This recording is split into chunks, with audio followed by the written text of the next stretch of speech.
And then we're just gonna go ahead and watch this video here from the from CBC News. RCMP identified twin brothers as armed bank robbers killed by police in Saanich. The bullet hit the glass first, and then came into the blanket. The blanket, now full of holes, was folded and sitting on this shelf in Edward Park's laundromat during Tuesday's shootout. Just below, he and his employees crouched in fear. You can see the bullet hole right there. Yeah, that's pretty fucking gnarly, dude. This guy, none of these people deserve this. This is a terrible situation, and this sucks.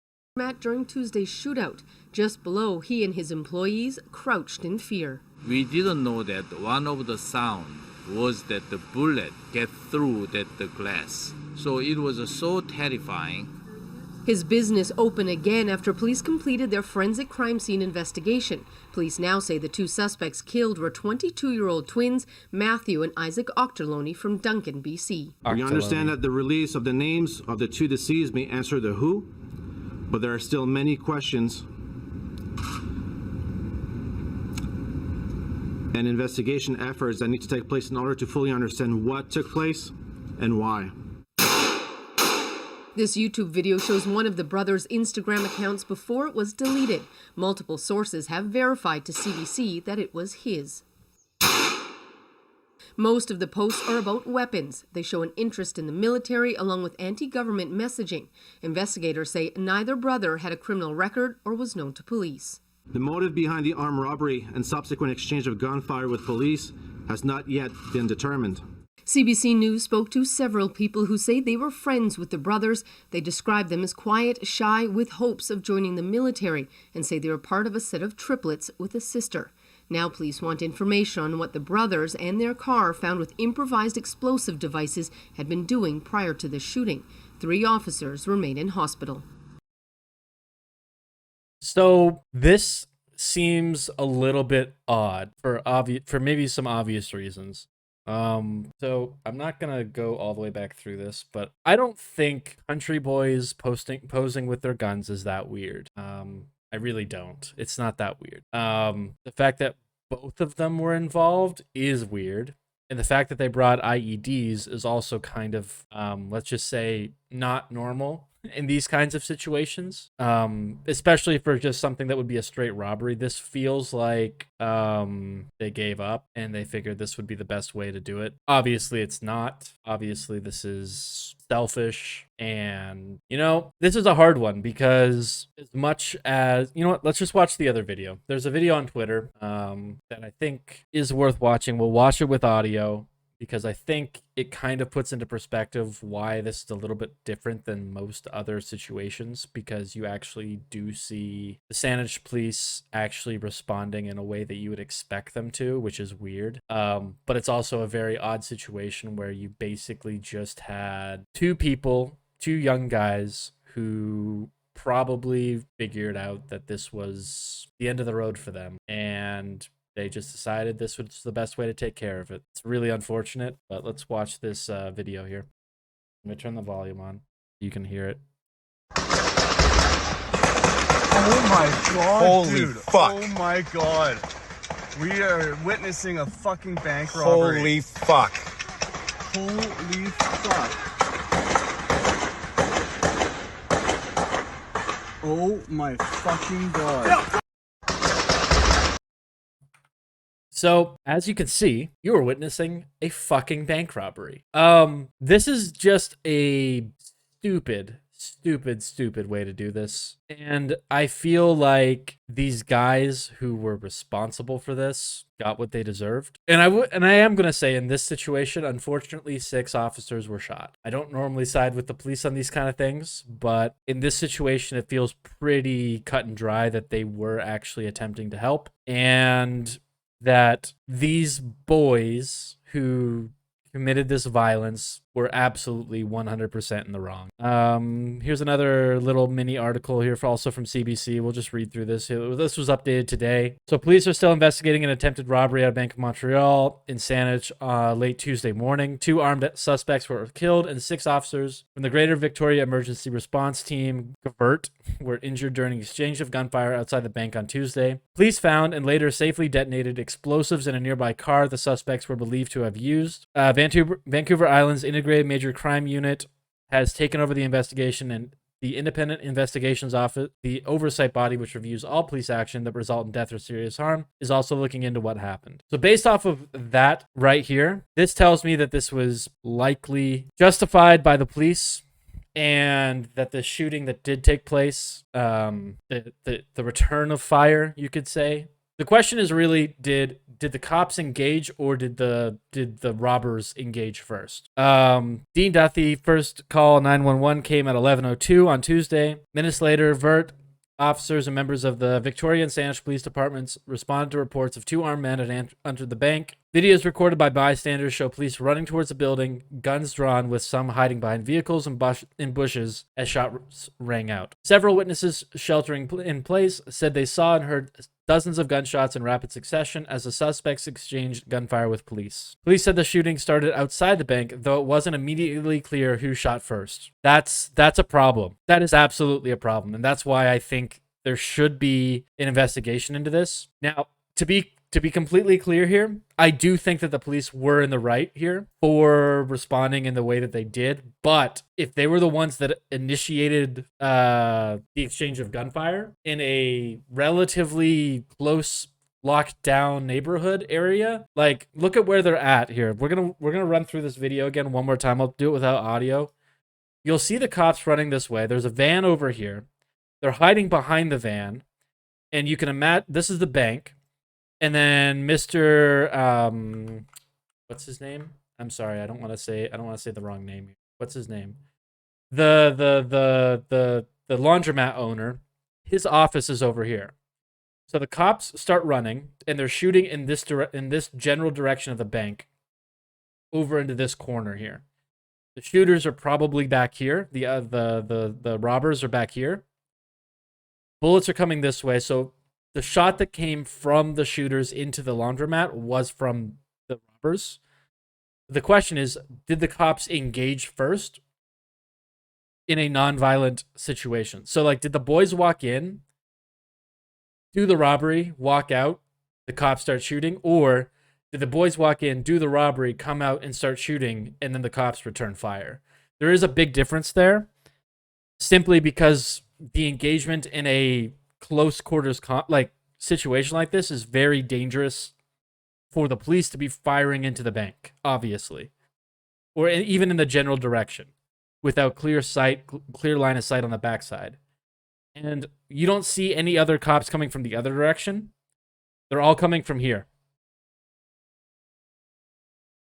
So they're all running down the road in the direction of the bank towards the van. We don't see any cops coming from the other direction, which tells me, just based on this first view, and you can see some smoke coming from the top here, actually. One of the things that this tells me is that they don't have line of sight on the backside here. Because they're gonna you can see this cop right here. He's shooting in this general direction behind the bank, right there. This feels like they started running up, because if they're the ones that started the shooting, that's bad. That's like really bad. Let's actually watch this with audio one more time. I just want to see if we can hear when the shots start. Okay, they're already starting as they're running. So are there more cops on scene when this video is taking place? Because there's no way this guy's shooting like as he's running down the street. There's no fucking way. And there's no muzzle flashes. My God, Holy dude. fuck. Oh my God. So these guys are all running down the street. This cop is the one with the dog who's going to take this first spot right here between these They're between the witnessing van. a fucking bank robbery. Holy fuck. Right there. You can, like, somebody is unloading, and that sounds like a Glock. Holy fuck. You can hear the Glocks returning fire. Fuck. Holy fuck. Boom, boom, boom, boom, boom, boom. Now he's firing. Now he's firing. Oh my fucking god. So this basically just tells me that the cops showed up while shooting was already taking place. The question is, who were these guys shooting at? So let's keep reading through here. So police on Saturday identified the shooters. 2 suspects shot by police outside the bank on Tuesday. The brothers were from Duncan, about 60 kilometers northwest of Victoria on central Vancouver Island, according to the RCMP. Brothers were not previously known and they didn't have criminal records. Police initially described the brothers as twins, but CBC found out they were triplets, sister, etc. Motive behind the robbery has not been determined yet. The police said that the brothers were driving a white 4-door Camry with 2 black racing stripes over the hood and on the roof. Anyone who saw a car matching is asked to give their statement to police. Police have also said the suspects were armed and were believed to be wearing body armor. I hate when they say this shit because that doesn't mean anything. I'm sorry, this doesn't mean anything. Okay, you're wearing body armor? Okay, cool. Shelley Fryer was one of the 22, so it's now 22 people inside the bank. They originally said 12. Numbers are changing, guys. The story is changing as time goes on. She told CBC it was her first visit to that branch and that she was meeting with the branch manager in his office when he calmly told her the bank was being robbed. I look up and in the doorway is a guy standing there with an assault rifle, wearing a balaclava vest and some guards on his legs. We'll watch her testimony.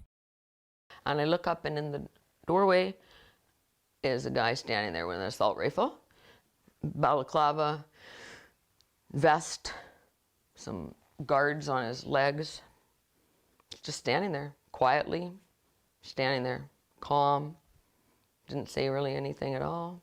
The manager held the key out and then he said vault, and the manager tried to give him the key to go. He's like, go. So off they walked to the vault. Very calm, the dead silence in the bank, dead silence. It was very, very quiet. It wasn't the frenetic, crazy, chaotic, what you imagine it would have been. I heard some whispering, and then they said, move to the vault. And everybody got up, and everybody cleared out. But they forgot about me. So I was just left there. And while I was there, and it probably wasn't more than like 5 or 10 minutes, but it seemed like forever. And I kind of reached up and I grabbed my cell phone and then I called 911. And I whispered and whispered, but I knew that it was so quiet in the bank and I was just whispering like you do on the movies.